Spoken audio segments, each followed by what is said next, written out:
Halo Bapak Ibu sekalian, kembali bersama saya Pak Sul di channel Guru Kreatif 4.0.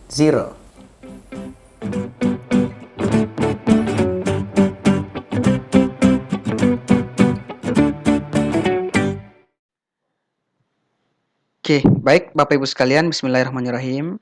Jadi untuk video kali ini kami akan sharing mengenai rangkuman soal P3K tahap 2 bagi teman-teman yang memilih formasi PGSD atau formasi guru kelas.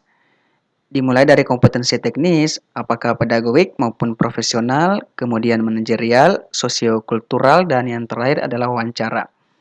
Nah, teman-teman, rangkuman ini kami ambil berdasarkan FR P3K tahap 2. Yang pertama adalah kompetensi teknis, teman-teman. Nah, teman-teman kemarin yang ikut tahap 2 ini di hari pertama ini, banyak soal-soal yang naik mengenai teori belajar. Jadi, teman-teman perlu hafalkan teori Maslow, kemudian teori Ausubel, teori Piaget, kemudian pengalaman dari Edgar Dale, dan yang terakhir adalah teori Gagne. Untuk materi teori belajar ini teman-teman saya sudah pernah bahas di video saya sebelumnya dan silakan teman-teman cek aja jika teman-teman belum pernah melihat atau teman-teman belum memahaminya.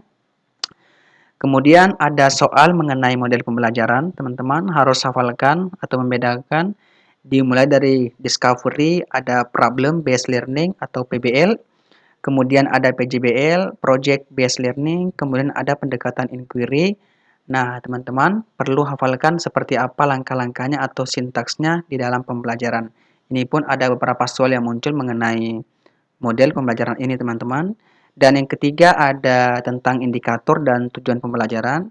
Bagaimana hubungan antara indikator dan tujuan pembelajaran? Bagaimana hubungan keduanya? Kemudian teman-teman untuk materi PKN ada Pancasila, nilai-nilai Pancasila, kemudian ada proklamasi, dan ada makna simbol dari tiap Pancasila atau makna lambang Pancasila. Kemudian teman-teman ada soal tentang bentuk kerjasama ASEAN. Kemudian ada makna pembukaan Undang-Undang Dasar 1945, alinea pertama, kedua, ketiga, dan keempat. Kemudian ada tugas lembaga negara yudikatif, kemudian eksekutif dan legislatif. Kemudian ada kebudayaan yang disahkan oleh UNESCO dan ada tentang rumah adat, pakaian adat, dan lagu daerah. Nah, teman-teman, jika teman-teman belum pernah menemukan materi ini, silahkan cari karena beberapa dari kompetensi teknis ini teman-teman ini naik di seleksi P3K tahap 2 di hari pertama dan semoga teman-teman yang ikut nanti di hari kedua ini bisa mendapatkan nilai yang lebih bagus lagi. Selain itu teman-teman masih ada materi tentang untuk sejarah ada materi tentang mengurutkan kejadian pasca kemerdekaan dari ada pertempuran 5 hari Palembang, kemudian pertempuran Jakarta dan yang terakhir ada pertempuran Surabaya dan sebagainya. Kemudian ada materi tentang metamorfosis, ada soal tentang metamorfosis, bagaimana siklus metamorfosis, kemudian ada ciri-ciri lipan, kemudian ada fungsi jantung, kemudian teman-teman sistem pernafasan, fungsi alat pernafasan, mulai dari paru-paru dan sebagainya, kemudian sistem pencernaan, fungsi sistem pencernaan, mulai dari mulut, kerongkongan, lambung, dan sebagainya. Kemudian ada hukum Newton, tapi yang kedua teman-teman. Kemudian ada soal tentang gaya. Kemudian ada proses daur hujan atau siklus hujan. Kemudian ada soal tentang tenaga surya. Kemudian ada soal tentang energi kinetis, potensial, dan mekanik. Kemudian teman-teman untuk materi soal prosedural teman-teman nanti disuruh mengurutkan cara menggosok gigi atau cara membuat kacang hijau. Dan untuk soal matematika teman-teman, soalnya ada persamaan dan pertidaksamaan, kemudian ada soal cerita, kemudian ada kubus, menghitung luas kubus, dan balok, dan sebagainya. Teman-teman untuk materi bahasa Indonesia ada kalimat efektif, kemudian ada jenis teks persuasif, kemudian menentukan ide pokok, kemudian membuat kesimpulan dari bacaan teman-teman. Teman-teman diberikan bacaan yang panjang. Nah, teman-teman disuruh menyimpulkan bacaan tersebut.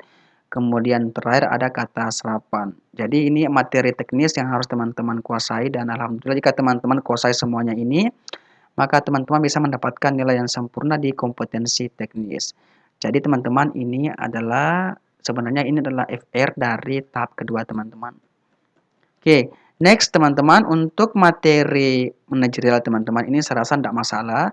Selagi teman-teman memahami ke-8 dari manajerial ini teman-teman, indikatornya, teman-teman menjawab soal sesuai dengan indikator manajerial, dimulai dari integritas, kerjasama, komunikasi, kemudian orientasi pada hasil, kemudian pelayanan publik, pengembangan diri dan orang lain, mengelola perubahan dan pengambilan keputusan, maka insya Allah teman-teman bisa menjawab soal manajerial dan mendapatkan nilai yang sempurna.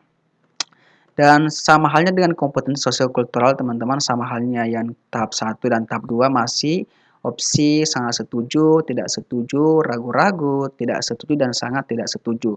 Nah, selama teman-teman menjawab soal sosiokultural berdasarkan indikatornya, yang yakni pertama, kepekaan terhadap perbedaan budaya, kemudian kemampuan berhubungan sosial, kepekaan terhadap konflik, dan empati ini, maka insya Allah teman-teman bisa menjawab soal sosiokultural dan mendapatkan nilai sempurna. Yang perlu teman-teman ketahui di sini, untuk sosiokultural jika arahnya positif, maka teman-teman silakan jawab sangat setuju.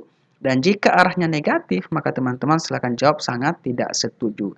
Begitupun dengan pertanyaan wawancara. Nah, yang perlu teman-teman ketahui untuk wawancara ini ada dua indikatornya, yakni integritas dan moralitas. Soalnya pilihan ganda. Dan jika teman-teman mampu menerapkan keduanya ini dalam soal, maka insya Allah teman-teman bisa menjawab soal atau mendapatkan nilai yang sempurna di pertanyaan wawancara.